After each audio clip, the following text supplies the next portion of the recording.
विकास म्हणजे काय विकास? माझ्या प्रभागातील नागरिकांना काय हवंय? त्यांना हवंय पाणी, वीज, आरोग्य, ह्या मूलभूत समस्या आहेत. आणि ह्या जर विकसित नाही झाल्या तर कसला विकास झाला? कोरोना काळात जी मदत केली ती मनुष्य धर्मच होता. पण जर तो मनुष्य धर्म आमचा होता तर मग इतर पक्षातल्या लोकप्रतिनिधींचा ते मनुष्य धर्म नव्हता का? मग त्यावेळेला ते कुठे होते? शटर डाऊन होते, शटर डाऊन बसले होते. मला दाखवा ना कुठे होते. नमस्कार, मी राहुल साळवे. ठळक वार्तामध्ये सर्वांचं स्वागत. यंदा 2025 मध्ये कुळगाव बदलापूर सार्वत्रिक निवडणुकांचं जे बिगुल आहे ते वाजलेलं आहे. यंदा 2 डिसेंबर रोजी बदलापूर शहरात प्रामुख्याने निवडणुका होणार आहेत. त्याच अनुषंगाने जर पाहिलं तर सर्व पक्षीय जे आहे ते आपापला प्रचार करताना आपल्याला पाहायला मिळतंय. आज आपण प्रभाग क्रमांक 5 मध्ये आलेलो आहोत. आपल्यासोबत प्रभाग क्रमांक 5 चे शिवसेना उमेदवार आकाश साटपेजी जोडले आहेत. आकाशजी, स्वागत आहे तुमचं. सर्वप्रथम आपला परिचय द्यावा. मी सर्वप्रथम माझा परिचय देतो. मी आकाश पंढरीनाथ सातपे. माझं शिक्षण सिव्हिल बी यादवराव तासगावकर कॉलेज भिवपुरी आणि गेल्या 6 वर्षापासून मी प्रभाग क्रमांक 5 मध्ये लोकोपयोगी कार्य करतो शिवसेनेच्या माध्यमातून. आणि त्याच अनुषंगाने आज आमच्या शहरप्रमुख वामनदादा यांच्या माध्यमातून प्रभाग क्रमांक 5 मधनं मला उमेदवारी देण्यात आलेली आहे. आकाशजी, जर पाहिलं तर आता सध्या निवडणुकाचं वातावरण आहे आणि त्यामुळे सर्व पक्ष जे आहे ते प्रचार रॅली आपला काढताना आपल्याला पाहायला मिळतात. तर तुम्ही प्रभाग क्रमांक 5 मध्ये जेव्हा तुमची प्रचार रॅली निघते तर महिलांचा मोठ्या प्रमाणात आपला सहभाग त्या रॅलीमध्ये पाहायला मिळतो. तर एक नागरिकांचा एकंदरीत कशा प्रकारचा प्रतिसाद आहे? निश्चितच महिलांचा मोठ्या प्रमाणात प्रतिसाद मिळतो. आज निवडणुका आहेत म्हणून प्रतिसाद नाही, तर गेल्या 6 वर्षापासून आम्ही त्यांच्या कामाची दखल घेतोय, त्यांच्या कामाचा पाठपुरावा करतोय. लाडकी बहीण योजना असो, महिला सक्षमीकरण असो, सातत्याने आमचा प्रयत्न असतो. आणि त्याच अनुषंगाने आज माझ्या माय बहिणी माझ्या खांद्याला खांदा लावून माझ्या प्रचाराची धुरा त्यांनी हातात घेतलेली. आकाशजी, तुमच्या प्रभाग क्रमांक 5 मध्ये आतापर्यंत जो विकास झालाय तो कशा प्रकारचा विकास आहे? कारण की अनेक नागरिक म्हणतात की आमच्या प्रभागात विकास झालाय आणि काही नागरिक असंही म्हणतात की आमच्या प्रभागात मात्र विकास झाल्याच नाही. बरेच अशा समस्या ज्या आहेत ते अजूनही प्रलंबित आहे. तर काय सांगाल? निश्चितच विकास म्हणजे काय विकास? माझ्या प्रभागातील नागरिकांना काय हवंय? त्यांना हवंय पाणी, वीज, आरोग्य, ह्या मूलभूत समस्या आहेत. आणि ह्या जर विकसित नाही झाल्या तर कसला विकास झालाय? गेल्या 6 वर्षापासून ह्या समस्या नागरिकांना अत्यंत भेडसावतात आणि मी कुठेतरी माझ्या परीने प्रयत्न करत असतो त्या समस्या सोडवण्याचा. आणि निश्चितच येणाऱ्या पुढच्या काळात संधी देणारच आहेत मला माझे मतदार, आणि त्याचा पाठपुरावा करून त्या समस्या सोडवण्याचा मी निश्चितच प्रयत्न करणार आहे. एकीकडे जर आपण पाहिलं तर बदलापूर शहर जे आहे त्याची लोकसंख्येची दिवसेंदिवस आपल्याला वाढताना पाहायला मिळते. मात्र विजेचं लपंडाव यापासून बदलापूर काही वाचलेलं नाही. दिवसेंदिवस आपला विजेचा लपंडाव आपल्याला पाहायला मिळतोय. तर कशा प्रकारे तुम्ही तुमचे मत व्यक्त करले? निश्चितच अनेक दिवसांपासून, अनेक वर्षांपासून विजेच्या समस्या जाणवतात. त्याचं कारण काही फक्त रस्ते, उद्यानं इतकं नाहीये मेंटेनन्स, पण तुम्ही विजेच्या समस्या आहेत ज्या तांत्रिक गोष्टी त्यांचं देखील वेळोवेळी मेंटेनन्स व्हायला हवं होतं. या गोष्टी कुठेही दिसत नाही. मला तर माझ्या प्रभागात कुठेही दिसल्या नाही. 5 नंबर प्रभागामध्ये जर यांचा पाठपुरावा वेळोवेळी केला असता त्यांना सामोरं जावं लागलं नसतं. आकाशजी, तुम्ही अनेक वर्षांपासून शिवसेनेमध्ये कार्यरत आहात. तर तुमच्या माध्यमातून तुमच्या प्रभागामध्ये कशा प्रकारचा विकास कामं झालेली आहेत, काय सांगा? विकास मला तरी अजूनपर्यंत कुठे दिसत नाही. तुम्ही बघा कशा पद्धतीचा विकास आहे. आज ज्या गेल्या 20 ते 25 वर्षापासून पिण्याच्या लाईन आहेत त्या अजूनपर्यंतही कुठे चेंजेस झालेल्या नाही आहेत, नाही त्यांचा मेंटेनन्स झालेला आहे. त्यामुळे अत्यंत पाण्याची समस्या माझ्या नागरिकांना भेडसावत आहे. हा विकास आहे का? तुम्ही सांगा मला. मी तुम्हाला थोड्या वेळापूर्वी सांगितलं विजेच्या बद्दल. विजेचा देखील कुठेही मेंटेनन्स नाही. अनेक दिवसापासून त्याच LT लाईन आहेत, त्याच ST लाईन आहेत. याचा पाठपुरावा करायला नको होता का? कुठेही त्याचा पाठपुरावा झाला नाही. त्यामुळे वारंवार माझ्या भागात हा ट्रिपिंगचा इश्यू होतोय आणि लोकांना विजेची समस्या भेडसावत आहे. पण तुमच्या माध्यमातून काही विकास करायचा प्रयत्न केला गेलाय का? निश्चितच माझ्या माध्यमातून मी वेळोवेळी जे काय आहे ते मी माझ्या शहरप्रमुख वामनदादांच्या माध्यमातून सहकार्य लाभलेलं आहे. आणि कुठेही माझ्याकडे नगरसेवक पद नसताना देखील मी परिपूर्ण माझ्या पद्धतीने प्रयत्न केलेला आहे. आकाशजी, वामन दादा प्रत्येक भाषणामध्ये कोरोना काळाचा उल्लेख प्रामुख्याने करतात.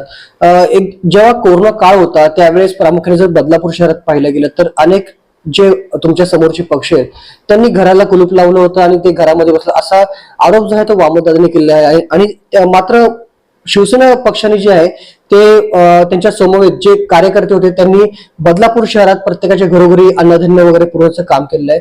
यात किती तथ्य आहे? निश्चितच कोरोनाची महामारी आली आणि भयंकर संकट हा माझ्या नागरिकांवर आला आणि त्यावेळेला उभा राहिला तो फक्त आमचा शिवसैनिक.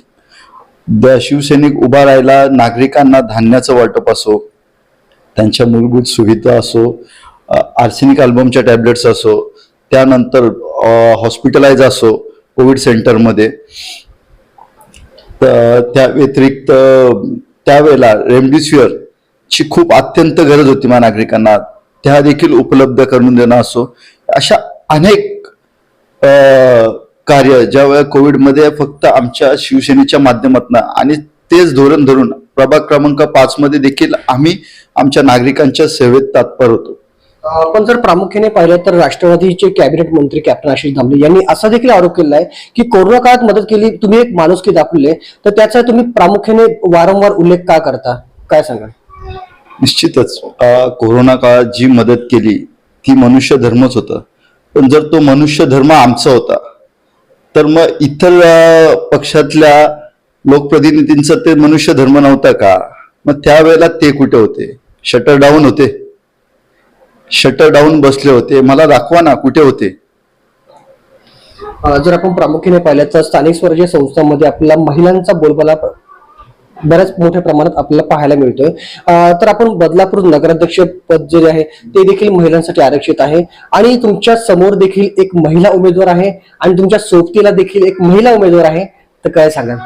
निश्चितच माझ्या सोबतीला गेल्या 10 वर्ष कार्यरत असणाऱ्या आमच्या माजी नगरसेविका शोभाताई पाटील, ज्यांना आमच्या प्रभागातील महिलांच्या अत्यंत महिलांच्या ज्या काही गरजा आहेत, ज्या काही सक्षमीकरण आहेत, त्यांना खूप जाणीवपूर्वक काळजी आहे, त्या माझ्यासोबत आहेत.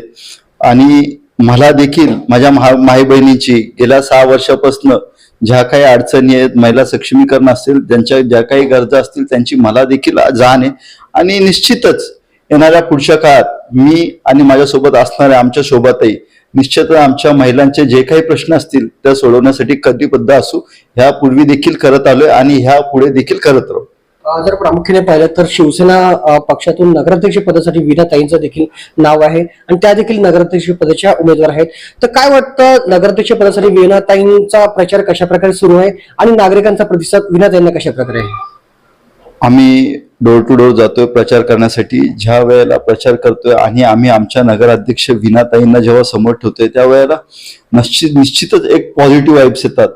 त्याच्या मागचं कारण गेल्या अनेक वर्षापासून आमच्या वामनदादांच्या वीणाताईंच्या माध्यमातून जे शिवसेनेच्या माध्यमातून जी कामं झाले, जे नागरिकांचं समस्या सोडवण्याचा आणि जो बदलापूरचा विकास झालाय, त्यामुळे निश्चितच नागरिकांचा पॉझिटिव्ह वाईब्स मिळतात आम्हाला. जर एकत्रित पाहिलं तर बदलापूर शहराची लोकसंख्या दिवसेंदिवस आपल्याला वाढताना पाहायला मिळते. मात्र बदलापूर शहरात एक असं सुसज्ज आपल्याला हॉस्पिटल अजूनही पाहायला मिळत नाहीये. अनेक नागरिकांच्या ज्या प्रतिक्रिया आपल्या दिवसेंदिवस सोशल मीडियाच्या माध्यमातून आपल्या येतात, तर प्रशासन कुठेतरी कमकुवत आहे असं वाटतंय का? नक्कीच आरोग्य समस्या खूप मोठी आहे आपल्या बदलापूर शहरामध्ये.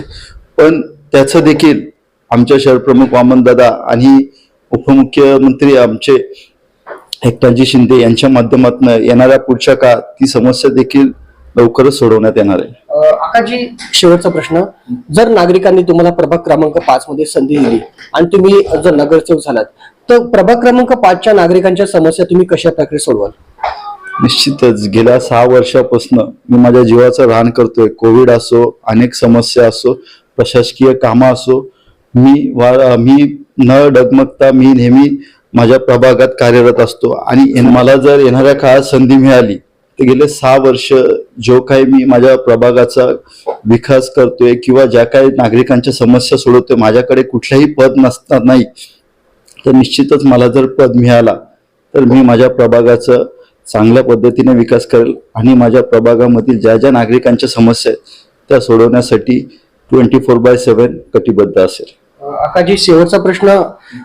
येत्या 2 डिसेंबरला बदलापूर शहरात निवडणुका आहेत आणि जाता जाता नागरिकांना काय आवाहन कराल? निश्चितच मी नागरिकांना सांगेल, माझ्या प्रभागामध्ये देखील बदल हवाय आहे नागरिकांना, आणि बदलापूरमध्ये जो आमच्या शहर प्रमुख वामनदादांच्या माध्यमातून विकास झालाय त्याकरता नगराध्यक्ष हा आमच्या विनाताईंच्या रूपात नगराध्यक्ष हा शिवसेनेचाच बसायला हवाय, जेणेकरून येणाऱ्या पुढच्या काळात बदलापूरचा विकास आणि माझ्या प्रभागाचा विकास हा चांगल्या पद्धतीने होईल. त्याकरता मी नागरिकांना एकच आवाहन करेल की येत्या 2 डिसेंबरला मी आकाश साटपे, प्रभाग क्रमांक 5, माझ्यासोबत माजी नगरसेविका शोभाताई पाटील आणि नगराध्यक्ष विनाताई म्हात्रे यांना आपलं मतरूपी आशीर्वाद द्या आणि येणाऱ्या पुढील काळात आम्हाला काम करण्याची संधी द्या. तर हे होते प्रभाग क्रमांक 5 शिवसेना उमेदवार आकाश साटवे यांनी सविस्तर अशी त्यांची माहिती दिलेली आहे. तुम्हाला काय वाटतं कमेंटच्या माध्यमातून आम्हाला नक्की कळवा. तुर्तास इतकंच. व्हिडिओ जर्नलिस्ट अनिकेत सोनवणेसह राहुल साळवे, ठळक वार्ता, बदलापूर.